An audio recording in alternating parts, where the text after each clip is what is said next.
मूलाधारम स्वाधिष्ठानम च षड्दलम नाभौ 10 दलम पद्मम सूर्य संख्यादलम हृदि कंठे स्याद षोडश दलम भूमध्ये द्विदलम तथा सहस्रार दल दलमाख्यातम ब्रह्मरंध्रे महापथे।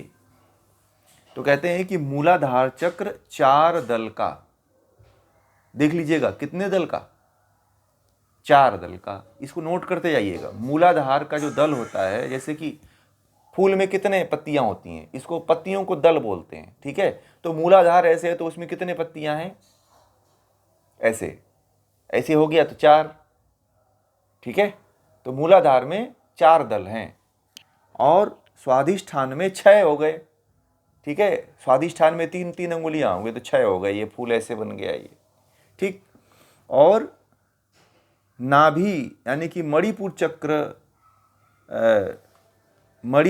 नाभि में मणिपुर चक्र दल का, हृदय में अनाहत चक्र, हृदय में 10 होते हैं। नाभि का जो है, नाभि जो चक्र होता है मानी कि मणिपुर जो चक्र होता है उसके 10 दल होते हैं।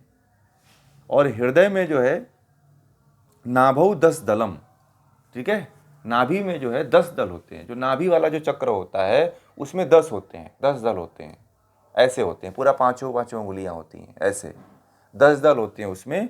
और जो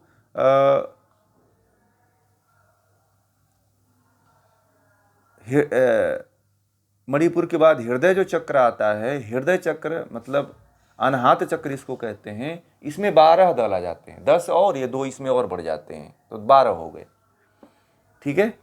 और विशुद्धि जो कंठ चक्र बोलते हैं उसमें जो है 16 दल होते हैं, ठीक है।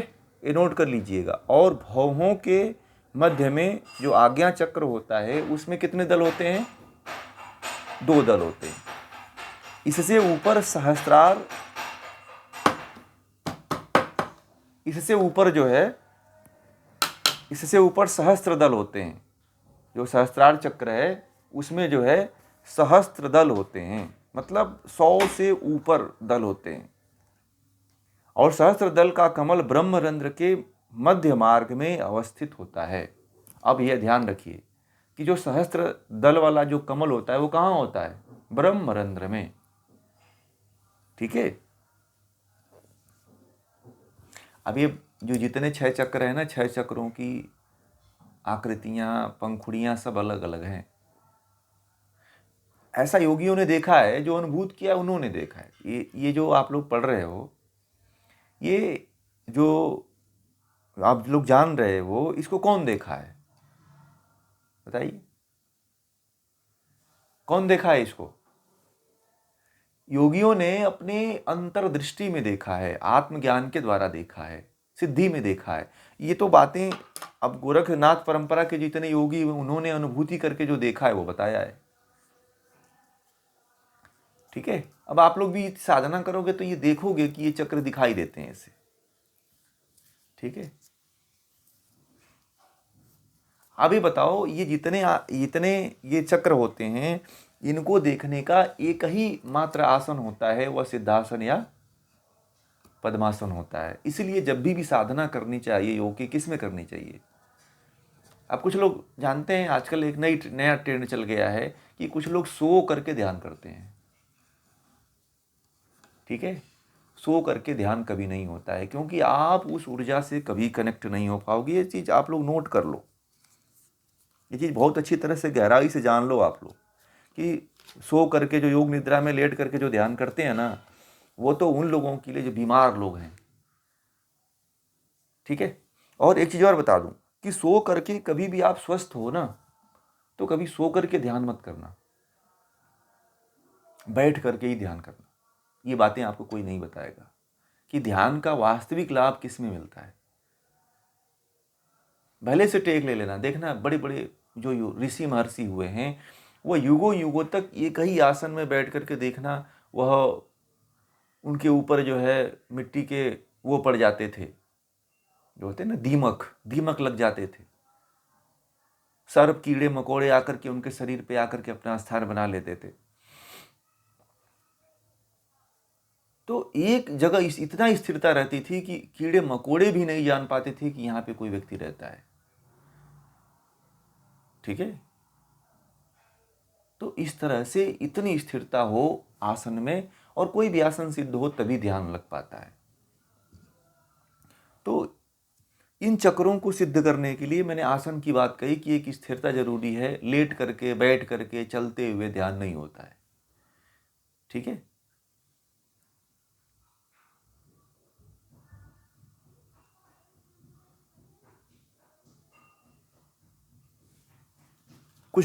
आजकल कुछ लोग जो है ना, मशीन का निर्माण कर दिए हैं। पता है आप लोगों को?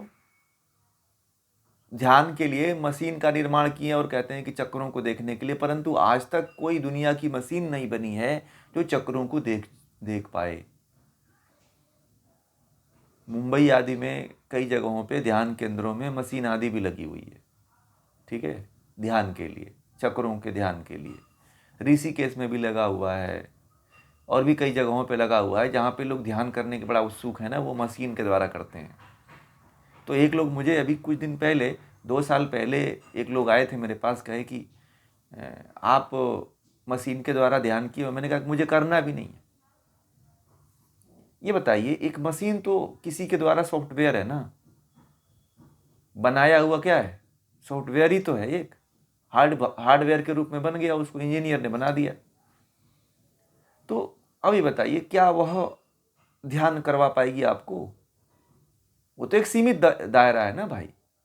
अब सीमित दायरे में आप उलझ के रह जाओगे। आजकल लोगों को सीमित इतना कर दिया गया। इतना सीमित मत करो भाई किसी को कि ध्यान जैसे वस्तु को, ध्यान जैसे पद्धति को, ध्यान जैसे साधन को आप मशीन में बांध रहे हो। तो कभी ऐसा मत करो आप लोग। ठीक है। तो इस तरह से ये चक्र हैं, और इन चक्रों के इतने इतने दल होते हैं। अब आगे कहते हैं कि आधारम गुद मित्ययुक्तम स्वाधिष्ठानम तु लैंगिकम मणिपुरम नाभिदेशम हृदय स्थान अस्थमनाहतम। कहते हैं कि मूलाधार गुदा में, स्वाधिष्ठान लिंग के निकट, नाभि में, मणिपुर हृदय में, अनाहत कंठ में, विशुद्धि चक्र में, कंठ में विशुद्ध चक्र, और मस्तक में आज्ञा चक्र होता है। अब वो स्थान बता रहे हैं कि ये चक्र कहाँ होते हैं। तो एक स्थान बताया कि आधारम गुदमित युक्तम स्वाधिष्ठानम, कि मूलाधार गुदा में होता है, स्वाधिष्ठान लिंग के निकट होता है, जहाँ पे स्त्री पुरुष का जननेंद्रिय पार्ट होता है उसके पीछे होता है। नाभि में जो है, नाभि के पीछे, मतलब ये नहीं कि नाभि में होता है, ये तो सुषुम्ना नाड़ी में ही होता है। समझ में आ गई बात? ये होता है, जो इसका मूल स्थान होता है वह सुषुम्ना नाड़ी के भीतर एक तरह से संपूर्ण नाड़ियों का जंक्शन जो कहा जाता है वो है। अब ये बताइए कि सबसे अधिक जंक्शन कहाँ होता है शरीर का? नाभि है, गुदा है, ठीक है ना, यहाँ पे जंक्शन होता है। और जितने भी हमारे द्वार हैं वहाँ पे भी जंक्शन होते हैं।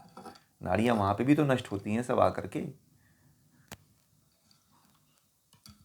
तो सबसे बड़ा जंक्शन जो है नाभि और गुदा वाला भाग है। और सूक्ष्म जंक्शन जो आते हैं वो हैं मूलाधार, स्वाधिष्ठान, मूलाधार, विशुद्धि, मणिपुर, मूलाधार, स्वाधिष्ठान, मणिपुर, विशुद्धि, हृदय चक्र, फिर विशुद्धि, फिर आज्ञा चक्र, फिर सहस्त्रार चक्र। इस तरह से इन 6 चक्रों का जो स्थान होता है वह 6 जंक्शन होता है। सभी नस नाड़ियाँ वहाँ पर की जो सूक्ष्म वाली, ये बड़ी बड़ी नस नाड़ियाँ नहीं, जो सूक्ष्म से सूक्ष्म हैं, जो सुई के नोक से भी पतली हैं, उन नाड़ियों का केंद्र है ये चक्र।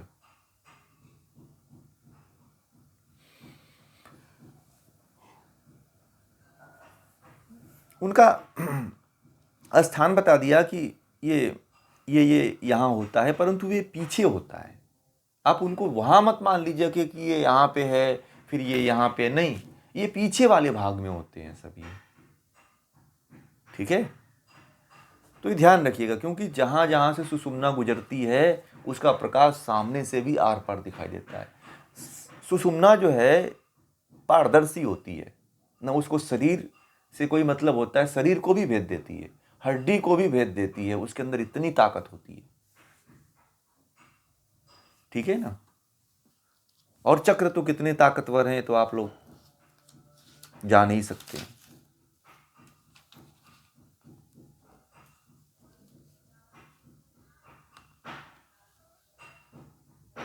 अब देखिए मंत्रों का प्रादुर्भाव कहाँ से होता है, ये जो मंत्र कैसे आ गए, जैसे आप लोगों ने कभी सोचा है?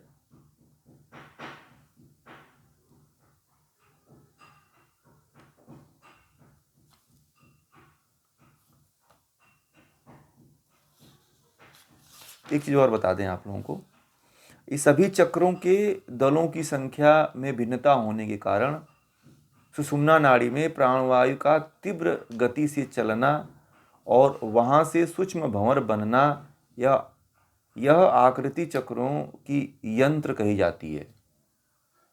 ठीक है, सुषुम्ना नाड़ी में बहने वाले प्राण प्रवाह को टेढ़ी मेढ़ी गति की आकृति अक्षरों जैसे होने के कारण यह वायु मार्ग के अक्षरों से परिपूर्ण माना जाता है। शरीर के बाहर जो है जो वर्ण होता है सबका समान होता है, परंतु इन चक्रों के वर्ण में भिन्नता होती है। ध्यान रखिएगा, मनुष्य के जो बाहर का शरीर होता है उसमें वह एक ही होता है, कोई गोरा होता है, कोई लाल होता है, कोई काला होता है, गोरा काला सांवला है, 3 रंग होते हैं जो सभी के होते हैं बाहर से देखने पे, परंतु इन चक्रों के अंदर जो है भिन्नता होती है। शरीर में भिन्नता नहीं है, परंतु इन चक्रों के अंदर भिन्नता होती है। कोई किसी में 5 दल हैं, किसी का वर्ण अलग अलग होता है, तो इसका कारण उन चक्रों में भिन्न भिन्न तत्वों की प्रधानता का होना है। उन भिन्न भिन्न तत्व जब होते हैं तो इसलिए उसमें भिन्नता भी है, जिससे कि रक्त में स्थानीय परिवर्तन हो जाता है। इनके अंदर भिन्नता इसलिए होती है और रक्त में परिवर्तन भी हो जाता है। इन्हीं के कारण, इन्हीं चक्रों के कारण जो है हमारे शरीर के रक्त में परिवर्तन हो जाता है। आप अलग स्वभाव के हो जाते हो, मैं अलग स्वभाव का हो जाता हूं। कहते हैं ना, खून बदल जाता है, परिवार बदल जाते हैं। ठीक है, यहीं से, हाँ, इन चक्रों के कारण। और जैसा व्यक्ति होता है, जिस तरह का जीन होता है, उसी तरह का खून बदल जाता है। आप हो तो आपका खून बदल गया। आपसे मान ले आपसे शादी किसी से हुई तो उसका रजवीर्य आ गया, तो उसका जो चक्र है उसके तरह का हो जाता है। फिर वो आपका जीन तो वहीं पे खत्म हो जाता है। फिर आपका अस्तित्व जो है, आपके खानदान का अस्तित्व और आपका अस्तित्व तो यहीं पे मिट जाता है। आजकल के जो लोग करवाते हैं ना आईवीएफ आदि में, आईवीएफ आदि में तो जो अपने आप को मूल्स कहते हैं कि मैं फलाना जाति का हूँ, मैं ये हूँ, तो वो तो नष्ट ही हो जाता है। क्योंकि जहाँ से वो खरीदा हुआ परखनलियों से लेकर के आते हैं, तो वो तो फिर वो जिसका होता है वो उसी का होता है, जीन परिवर्तित हो जाता है। फिर वो जिसको जीन कहते हैं, ये उसकी भाषा में, विज्ञान की भाषा में, वो चक्रों के कारण, जिस चक्र की ज़्यादा प्रधानता होती है वो तत्व ज़्यादा हावी हो जाता है। और इसी कारण जो है चक्र भी भिन्न हो जाते हैं। जैसे अग्नि तत्व के संयोग से रक्त का नीला, अग्नि तत्व यदि बढ़ जाता है शरीर में तो रक्त का नीला, वायु तत्व के संयोग से लाल, पृथ्वी के वायु तत्व के संयोग से लाल हो जाता है, और पृथ्वी तत्व के संयोग से गुलाबी, और आकाश तत्व के संयोग से धूम्र के समान हो जाता है। ठीक है, ये हमारे शरीर के भीतर सारी प्रवृत्तियां पाई जाती हैं इन चक्रों की। इसीलिए चक्रों के वर्ण कहाँ से आए, आपको कहा जाता है ना कि चक्रों का वर्ण ये है, ये चक्र इस वर्ण का है, कहा जाता है कि नहीं कहा जाता है? पीछे वाले अध्यायों में घृण संहिता में लिखवाया गया है कि इस चक्र का वर्ण क्या है कि नहीं? घृण संहिता पढ़े हैं ना आप लोग? मूलाधार का कलर क्या है? लाल, है ना? तो इस कारण है। अब संयोग किसका होता है? अग्नि तत्व है नहीं, सुषुम्ना में वायु तत्व के संयोग से लाल, ठीक है, वायु तत्व के संयोग से लाल होता है, और पृथ्वी तत्व के संयोग से गुलाबी, और आकाश तत्व की, नोट कर लीजिए ये, अग्नि तत्व के संयोग से रक्त जो है नीला हो जाता है, वायु तत्व के संयोग से रक्त लाल हो जाता है, पृथ्वी तत्व के संयोग से रक्त गुलाबी हो जाता है, आकाश तत्व के संयोग से पृथ्वी जो है रक्त जो है धूम्र के समान हो जाता है, धुएं के समान हो जाता है। अब ये तो वर्ण हो गया कि वर्ण कैसे बनता है, चक्रों का वर्ण, ये आप लोग जानते थे कि चक्र जो होते हैं, चक्रों के वर्ण कैसे बनते हैं। ये इसको बहुत साइंटिफिक चीज़ है, ये इसको नोट करते जाइएगा, ठीक है।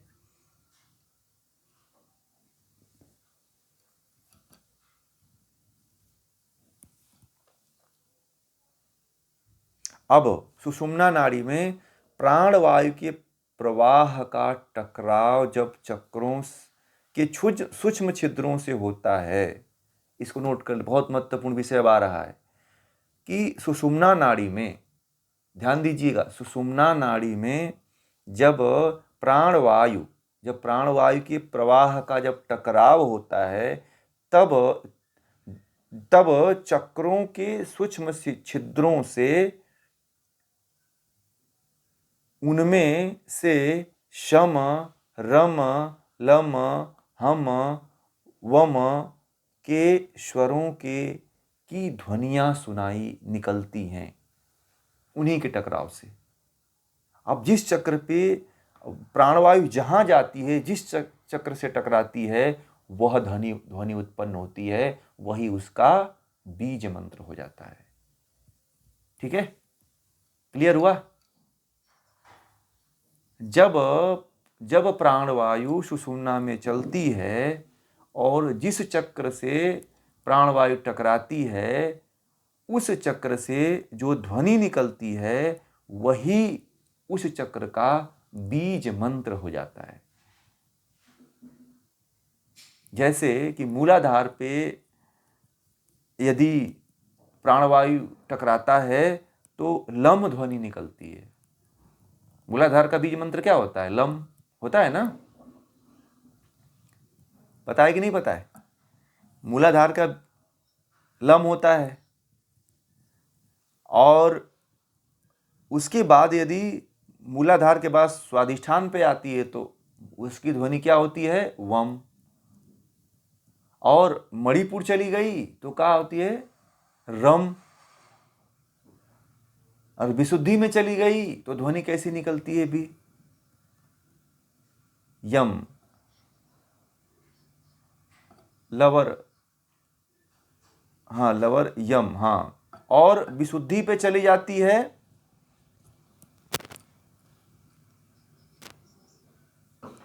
नहीं, हाँ,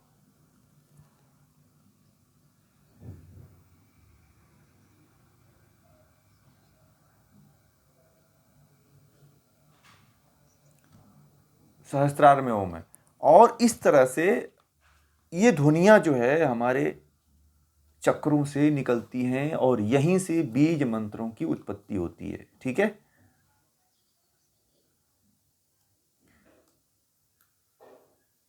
जब सुषुम्ना नाड़ी में प्राणवायु का प्रवाह होता है, तो प्राणवायु जब ल,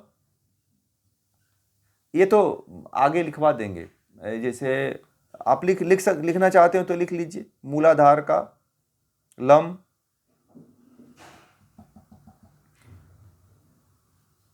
स्वादिष्ठान का वम,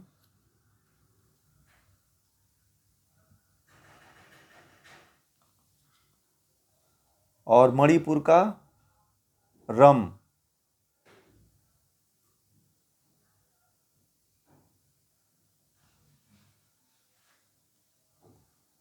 और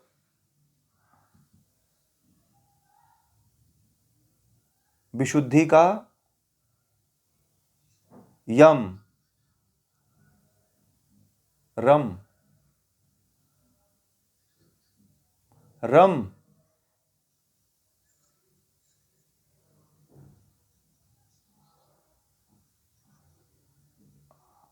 हाँ यम और आज्ञा का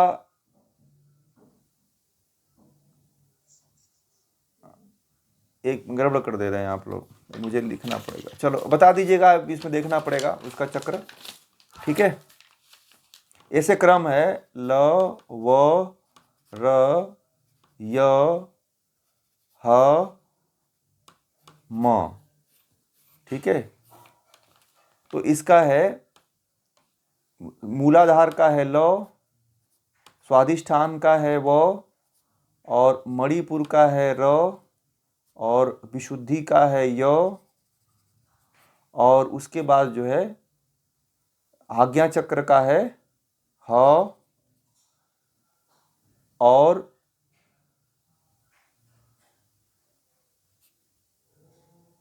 सहस्त्रार चक्र का है ओम। ठीक है, किसका ह हम। ठीक, विशुद्धि का यम और मणिपुर का रम। अरे भाई आप ये ध्यान रखो ना, एक तो मणि विशुद्धि हो, ये मूलाधार हो गया, फिर स्वादिष्ठान हो गया, फिर मणिपुर हो गया, फिर ये जो आपका मणिपुर के बाद हृदय चक्र को क्या बोलते हैं, अनाहत, और विशुद्धि को क्या बोलते हैं, कंठ चक्र। क्या बोलते हैं, विशुद्ध कंठ वाला, हाँ विशुद्धि। हम हो गया ये विशुद्धि का। ठीक है, और म हो गया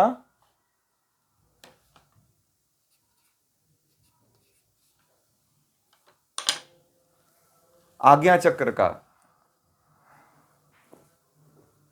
उसको डाल दीजिएगा, इसमें डिस्टरबेंस हो रहा है फिर। ठीक है, आप लोग, मैं डाल दूंगा फिर उसमें। ठीक है, अब वो विषय नहीं है अब, हाँ उसको मैं भी डाल दूंगा उसको अभी देख करके। ठीक है, तो इस तरह से ये जो उसका बीज मंत्र है, अभी मैं भेज दूंगा उसको, तो इस तरह से उसका जो बीज मंत्र है ये यहाँ से उसका प्रादुर्भाव होता है। ठीक है, और उसके बाद से जो है यह जो है जो ध्वनियाँ स्वरों की जो ध्वनियाँ निकलती हैं, यह ध्वनियाँ जो है चक्रों की बीज मंत्र कहलाती हैं, और पंच तत्वों के गुणों से भिन्नता होने के कारण चक्रों के गुणों में भी भिन्नता होने लगती है। ठीक है, और यह इतना भिन्नता हो जाती है कि व्यक्ति का स्वरूप और स्वभाव इसी के आधार पे जो है बदलता है और दिखाई देता है। ठीक है, और दूसरी चीज, एक चीज और इसमें और थोड़ा सा और बता दें। एक तो उसका वर्ण हो गया, वर्ण जो होता है चक्रों का वर्ण, फिर बीज मंत्र हो गया, और उसके बाद से हो गया आगे उसके देवता आएंगे। ठीक है, तो ये बीज मंत्र इसके उसमें लेंगे हम, क्या नाम है, आगे के मंत्रों में। तो अब हमारा आता है मूलाधार चक्र। ठीक है, तो मूलाधार चक्र जो है गुदा द्वार में पीत वर्ण का अधोमुखी बंद कमल है। ठीक है, इसमें लिखा हुआ है कि मूलाधार जो है पीत वर्ण का होता है।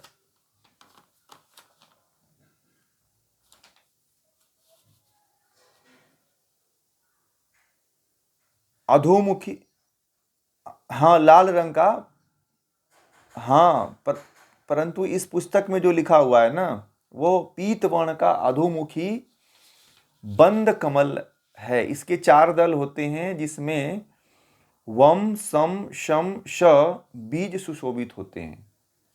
जो उसके चार जो दल होते हैं, जो मूलाधार के, उसके जो चारों दल में वम, पहले दल का जो बीज मंत्र होता है वम होता है, दूसरे दल का बीज मंत्र होता है वो सम होता है, बड़ा स, और जो तीसरे दल होता है वो छोटा सा होता है, जो पेट से प बना के उसमें खटा होता है, उसको मूर्धन्य स कहते हैं। तो वह उसका तीसरा बीज मंत्र होता है। चौथा जो होता है वह छोटे वाले जो स होता है। तो यह चार उसके बीज मंत्र होते हैं, ठीक है, उसको नोट कर लीजिए। परंतु ये जो पीत वर्ण है उसकी जगह पे लाल लिख लीजिएगा आप लोग, ठीक है। पुस्तक में त्रुटि है, तो त्रुटि को ध्यान में हमें रख करके चलना है। इसका तत्व जो होता है वह पृथ्वी तत्व होता है।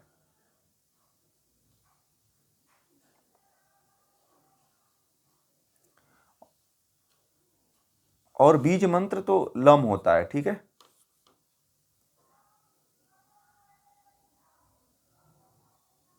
हाँ, एक चीज मैंने जो बताया ना वो बात उसको ये ध्यान रखिएगा।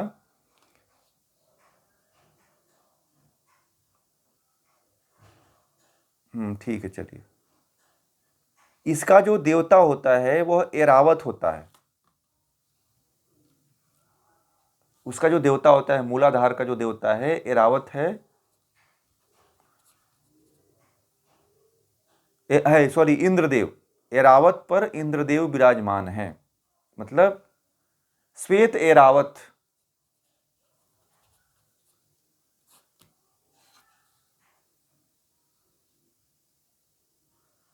और चक्रों के अधिपति चतुर्भुज ब्रह्मा हैं। और ब्रह्मा के अंक में डाकिनी शक्ति केंद्रित है, ठीक है।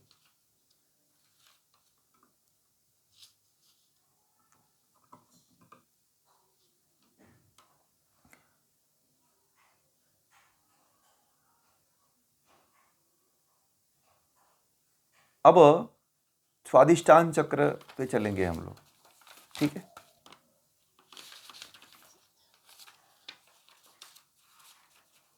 वम शम बताया तो अभी, शम शम श,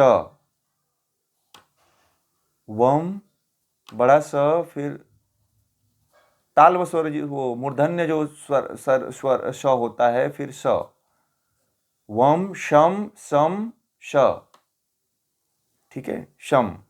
तो ये चार होते हैं, ये चार दल सुशोभित होते हैं, ठीक है। और चार दलों के बीज मंत्र, उनके भी बीज मंत्र होते हैं, जो ये गहराई में जाने के बाद ही ये सुशोभित, ये समझ में आते हैं फिर ये, ठीक है। इसका जो वाहन होता है वो हाथी एरावत होता है, श्वेत एरावत होता है, इस पर इंद्रदेव विराजमान रहते हैं, ठीक है। इसका जो यंत्र होता है वह चतुष्कोण ज्ञानेंद्रिय, मतलब चार कोण का होता है। जो इसका यंत्र बनता है ना, चार कोण वाला बनता है यंत्र, लोग जानते हैं ना, चार कोण वाला। जैसे कुंडली बनती है ना, तो वह भी चार कोणों की ऐसी होती है, तिरछे में त्रिकोणे लिए हुए। तो इसका जो यंत्र बनता है वो चतुष्कोण बनता है। इसका जो ज्ञानेंद्रिय होता है, इसका, वो नशिका होती है, और कर्मेंद्रियां जो होती है वह गुह्य होती हैं। इस चक्र के बारे में गहराई में थोड़ा सा बताया है। हर किताब में थोड़ा सा अलग अलग भिन्नता है। जो आप लोगों के पास किताब है उसमें अलग भिन्नता है, और इन लोगों का जो अपना अपना मत है वो अलग अलग है। तो इसलिए थोड़ी सी गड़बड़ी हो रही है। जो आप लोग पढ़े हो ना, जो जहाँ से भी पढ़े हो, जैसे भी पढ़े हो, तो उसमें और इसमें थोड़ी सी यही भिन्नता है कि इन्होंने जो, इस लेखक ने जो अपना व्याख्या बताया है, और उसके अनुसार जो इन्होंने बताया है, ये चीज़ पुस्तक में नहीं है, परंतु ये चीज़ ये बता रहे हैं आप लोगों को।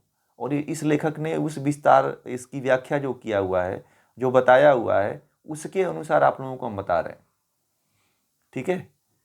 और अलग अलग किताबें में हो सकता है कि आपकी किताब में अलग भिन्नता हो, ठीक है। मेरी किताब में कुछ अलग हो, आप लोगों की किताब में कुछ अलग हो, तो भिन्नता हो सकती है किताबों में, ठीक है। तो ज्ञानेंद्रियां, ये इसके यंत्र चतुष्कोणीय होता है, ज्ञानेंद्रिया, इसकी ज्ञानेंद्रिय जो है नसिका है, कर्मेंद्रिया गुह्य है। मतलब ये जो चक्र है इसका ज्ञानेंद्रिय मतलब हमारे शरीर में इन ज्ञानेंद्रियां क्या क्या है, आँख है, कान है, तो ये ज्ञानेंद्रियां हो गई। और कर्मेंद्रियां क्या है, हाथ है, पैर है, गुदा है, लिंग है, तो ये कर्मेंद्रियां हो गई। उसी प्रकार इस चक्र की इंद्रियां हैं। तो इसकी जो इंद्रिया है वो नसिका है और कर्मेंद्रिया गुह्य भाग है, लिंग और गुदा है। जब कुंडलिनी जागृत होती है तब इसका मुख नीचे से ऊपर की ओर हो जाता है। ठीक है, जब कुंडलिनी का जागरण होता है तब इसका जो मुख होता है वो नीचे से ऊपर की ओर हो जाता है। और इस चक्र के भेदन से जो है कहते हैं कि शास्त्र, काव्य, साहित्य और शास्त्र ज्ञान की प्रतिभा प्राप्त होती है। यह चक्र यदि जागृत हो जाता है जिसका भी, उसको काव्य का, साहित्य का, शास्त्र ज्ञान की प्रतिभा मतलब ज्ञान प्राप्त हो जाती है। ठीक है, इन्होंने ये मूलाधार चक्र के बारे में, इन्होंने मूलाधार चक्र का जो रंग बताया है थोड़ा सा वो गलत बताया है। कौन सा? पीत वर्ण बताया है। और दूसरी चीज, अब मूलाधार पे चलते हैं। तो मूलाधार जो चक्र होता है, मूलाधार चक्र उपस्थ के मूल में लिंग के पीछे जो होता है। अब देखिए इसमें उन्होंने क्या किया है कि जो इसका रंग बताया है वो रक्त वर्ण का बता दिया है। ठीक है, बल्कि रक्त वर्ण जो कहाँ होता है, मूलाधार का होता है। तो एक कदम में थोड़ा आगे चल रहे हैं। तो वर्ण पे आप मत जाइए, वर्ण को कहीं दूसरे जगह से देख के बता देंगे आपको, परंतु इसका वर्ण उन्होंने रक्त वर्ण बताया है। और ऊर्ध्वमुखी कमल है ये, ऊर्ध्व ऊर्ध्व ऊपर की तरफ मुख करके यह खिला हुआ कमल होता है। ठीक है, और इसमें 6 दल होते हैं। और इसमें 6 दलों के जो बीज मंत्र होते हैं वह होते हैं बम, भम, मम, यम, रम, लम। ब, भ, म, य, र, ल। ये 6 दल लिख लीजिए, आपको लिखना है तो। ब, भ, म, य, र, ल। ये आवाज निकलती है यदि कुंडलिनी जागृत होती है तो इन 6 दलों से ये बम, भम, यम, रम, लम की ये जो ध्वनि सुनाई देती है। ठीक है, इसका जो तत्व होता है वह जल होता है। इसका जल तत्व होता है। इस तत्व का जो, इस चक्र का जो तत्व होता है वो जल होता है। जल का बीज मंत्र जो है वम होता है। माने इस चक्र का जो बीज मंत्र है वो वम है। ठीक है, क्या है? वम। इस चक्र का बीज मंत्र वम है। और इसके जो देवता हैं वह विष्णु हैं और मूलाधार के देवता इंद्र हैं। ठीक है, इसके देवता कौन है? चतुर्भुज विष्णु। और इनके अंग में साकिनी शक्ति, उसमें तो डाकिनी थी ना, उसमें डाकिनी थी और इसमें साकिनी शक्ति है। ये भी नोट कर लीजिएगा, ये महत्वपूर्ण चीजें हैं।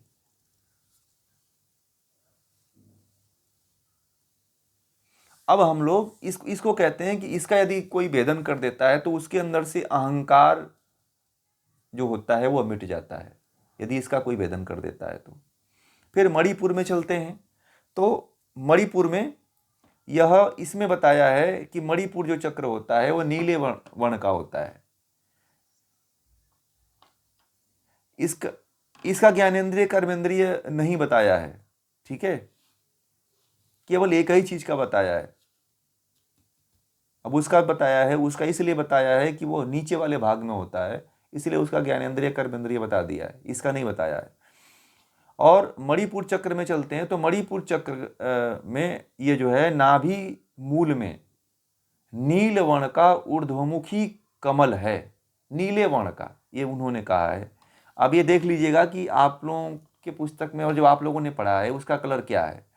तो ये कहते हैं कि मणिपुर जो चक्र होता है वो नीले कलर का होता है। ठीक है, और ऊर्ध्वमुखी कमल है। इसके 10 दल होते हैं।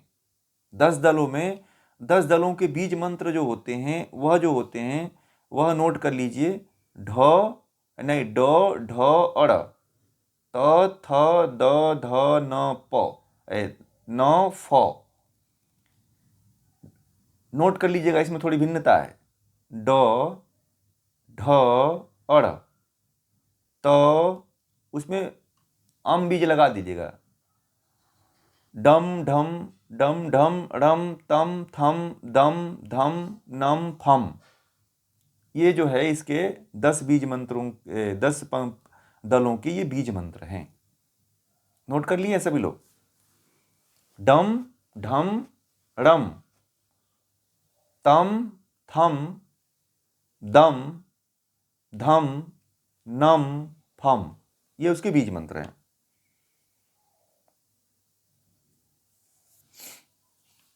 और जानते हैं इसके मध्य में जो है स्वस्तिक के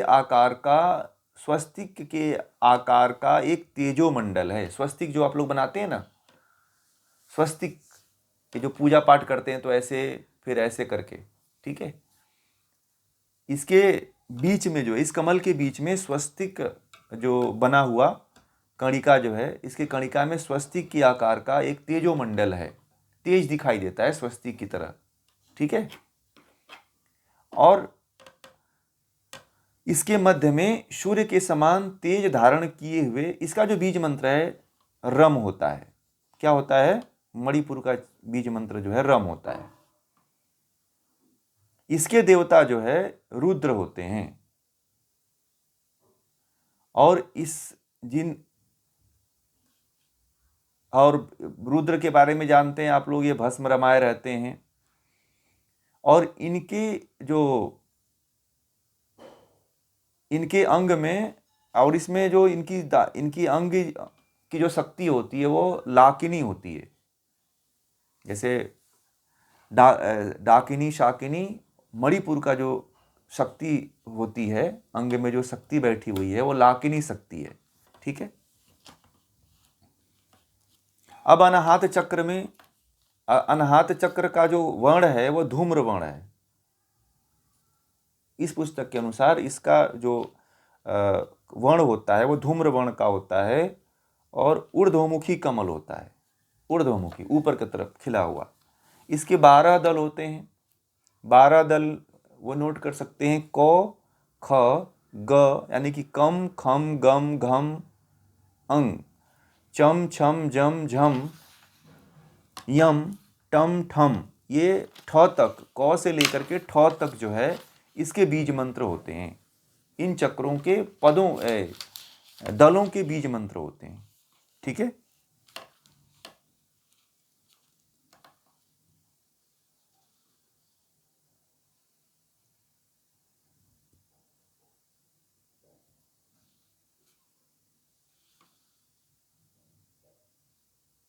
इसका जो बीज मंत्र होता है वह यम होता है। लिख लीजिए, अनाहत का जो बीज मंत्र होता है वह यम होता है। इस चक्र के जो देवता होते हैं उनका नाम है ईश्वर, और जो शक्ति होती है वह या काकिनी।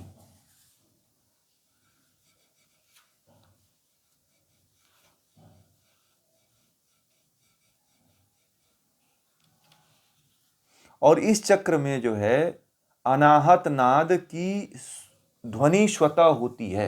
इस चक्र में अनाहत नाद की ध्वनि स्वतः चलती रहती है, ठीक है।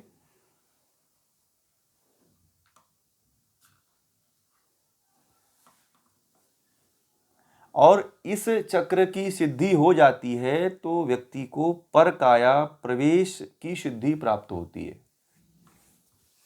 ये चक्र यदि सिद्ध कर लिया आपने तो परकाया प्रवेश की आपको शक्ति मिल जाती है। आप दूसरे के शरीर में प्रवेश करने की क्षमता पा जाते हो।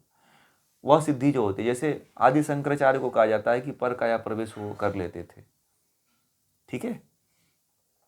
तो परकाया प्रवेश की जो शक्ति होती है वो अनाहत चक्र के भेदन से ही प्राप्त होती है, ठीक है।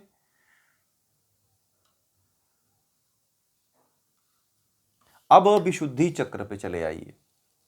इसका जो वर्ण बताया हुआ है इन्होंने वह रक्त वर्ण बताया हुआ है, ठीक है।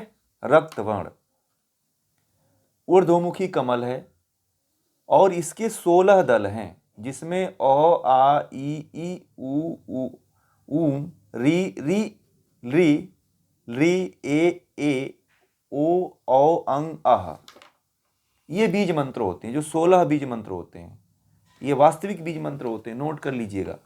अब इसमें जानते हैं, अब इसको लिख करके देना पड़ेगा, क्योंकि कुछ जो आप लोग पढ़ते हैं उसमें री एक दीर्घ है, एक सूच एक सामान्य है, तो री दो है, एक छोटा और एक, हाँ ये बड़ा होता है एक, ठीक है, और एक होता है ली, लव में री ली, और इस तरह से कुल मिलाकर के 16 इसके बीज मंत्र होते हैं।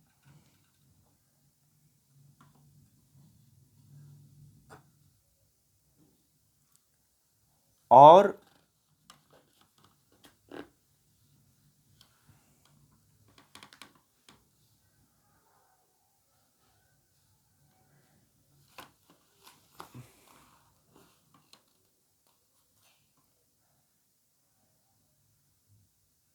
इसका बीज मंत्र जो होता है वो हम होता है,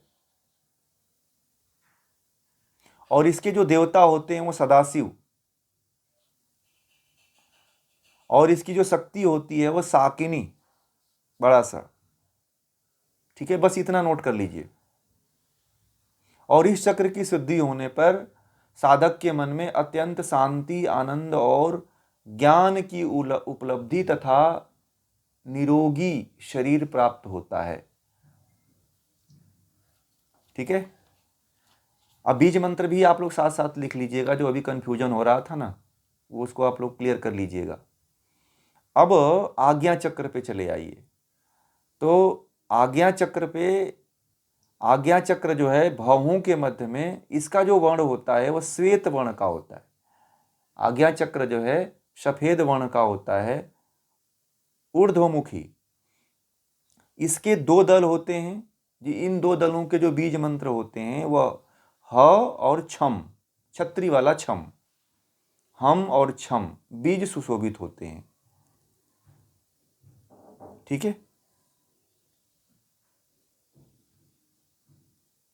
इसका जो बीज मंत्र होता है वह ओम होता है, प्रणव। इसका जो बीज मंत्र ओम क्या होता है, ओम होता है। आज्ञा चक्र का बीज मंत्र ओम होता है। और इसके जो देवता हैं वह शिव, शिव हैं, और इनकी जो शक्ति है वह हाकिनी शक्ति है। ठीक है, इतना बस नोट करते चलिए।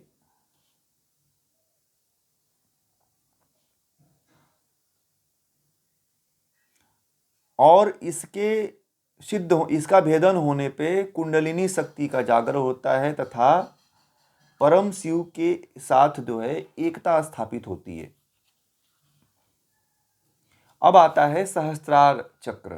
तो सहस्त्रार चक्र जो है यह ब्रह्मरंध्र में सफेद वर्ण का, इसका भी रंग सफेद ही होता है, और यह सफेद सफेद रंग का पूर्ण चंद्र के समान मुख वाला, पूर्ण चंद्रमा के समान मुख वाला 1000 दल का होता है। कितने हजार दल का होता है ये, 1000।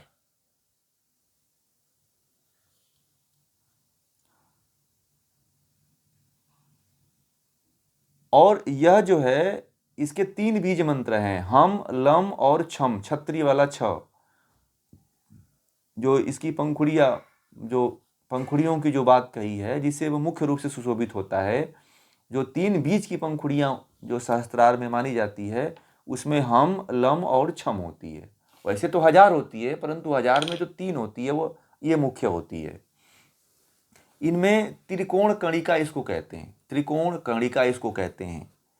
और इसमें इसके जो देवता होते हैं वो परम शिव, इनको परम शिव कहा गया है। इसको जो देवता को जो है परम शिव कहा गया है।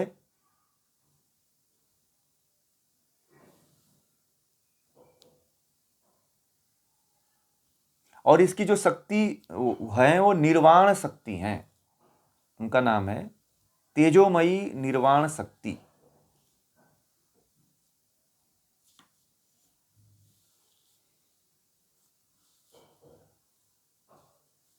परम शिव इसके देवता हैं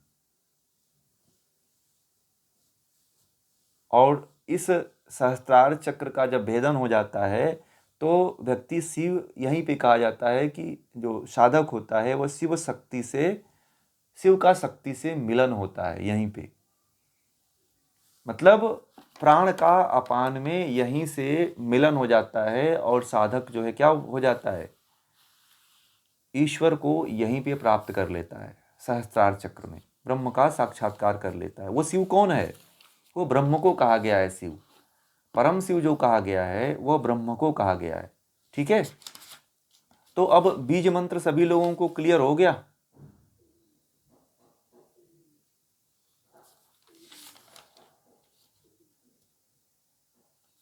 ये जो देवता हैं सारे देवताओं का भी नाम लिख लीजिएगा। जो शक्ति है उसके शक्ति का नाम, और जो वर्ण है वह वर्ण जो है इसी के अनुसार ध्यान रखिएगा।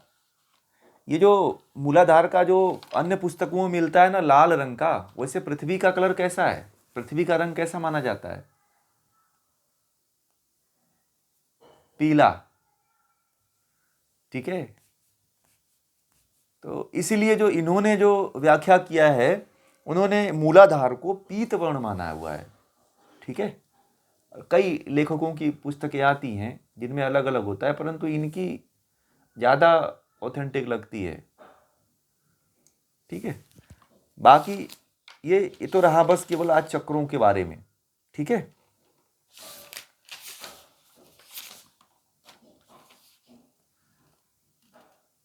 अब आगे कहते हैं एक और इसमें से हठ प्रदीपिका में भी ये बात कही गई है कि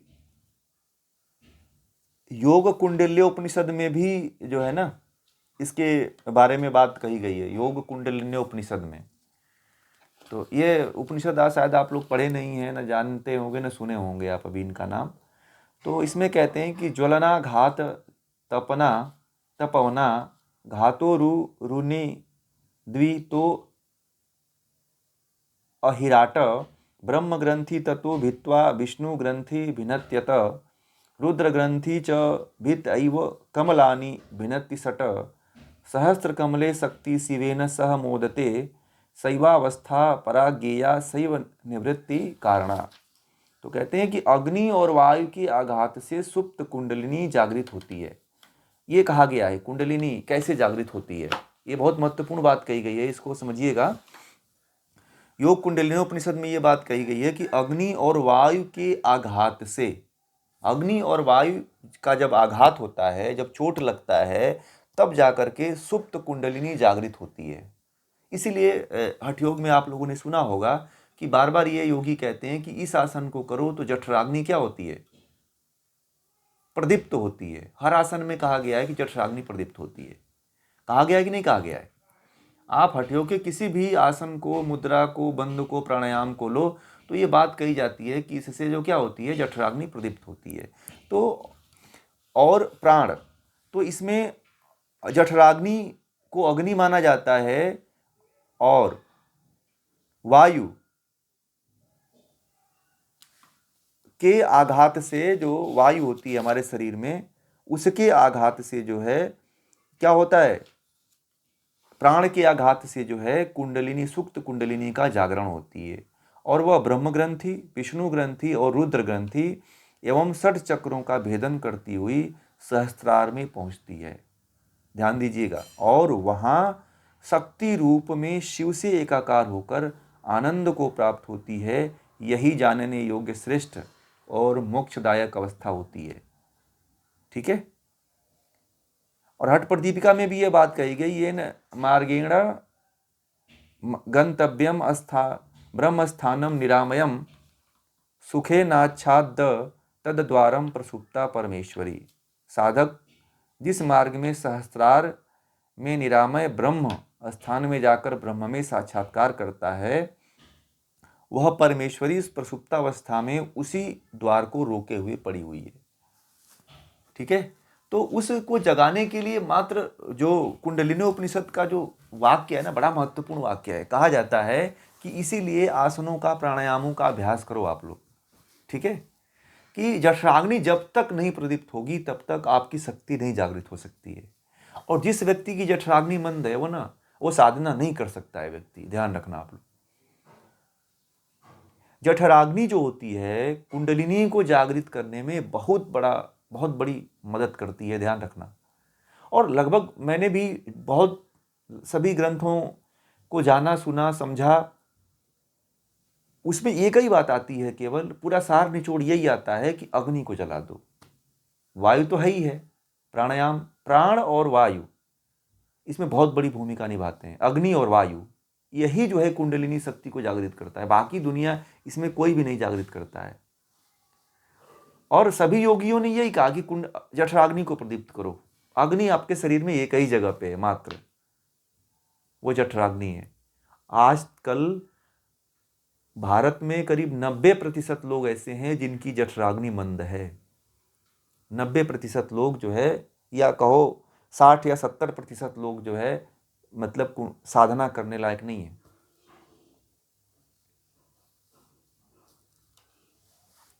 जब तक हठ योग की साधना नहीं की जाएगी ना, तब तक आप नहीं सिद्ध कर पाओगे इस चीज को।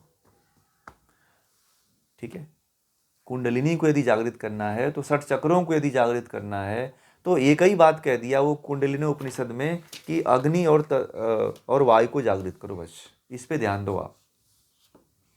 प्राणायाम, आसन, षटकर्म, मुद्रा, बंद, इन सबका अभ्यास यदि आप करते हो, और खास तरह से पैंक्रियाज जिसकी बात हम कह रहे हैं, ये पैंक्रियाज जो है कुंडलिनी के जागरण में बहुत बड़ी भूमिका निभाता है, बहुत बड़ी, कम नहीं।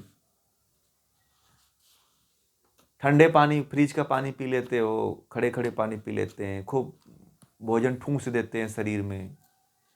ठीक है, तो यदि आप बहुत ज़्यादा भोजन करते हो ना, तो आप शक्ति कभी नहीं जागृत कर पाओगे, ये ध्यान रखना। कुंडलिनी शक्ति का जागरण कभी नहीं कर पाओगे। सुबह से लेकर शाम तक खाते ही रहते हो, तो फिर आप कभी कर ही नहीं पाओगे।